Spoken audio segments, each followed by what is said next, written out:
Yo, could you imagine if a bunch of dudes were doing that? Could you imagine that? Could you imagine that? First of all, that'd be super gay, all right? But second of all, as for the words, I'm perfect, I'm divine, the shock keys moving up my spine. What are you talking about? You know, there's this word that's going around on the internet nowadays. It's everywhere. Narcissist. Narcissism.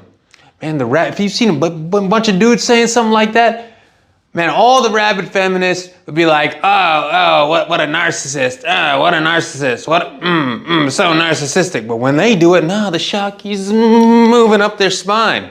No. Let me tell you what, you're not perfect. Ain't nobody's perfect. If you think you're perfect, all right, you wake up in the morning and you think your house is clean, all right? You think your house is clean, but you got a big dookie in the middle of the living room floor, all right? For whatever reason, there's a big dookie in the middle of the living room floor, but you think your house is perfect, you ain't gonna clean it. You ain't gonna clean it up. It's the same thing with your soul. If you think you're perfect, leave divine to the side. Ain't nobody divine. There's only one divine, that's God. But you think you're perfect, you know, you gotta leave it, and you're not perfect, all right?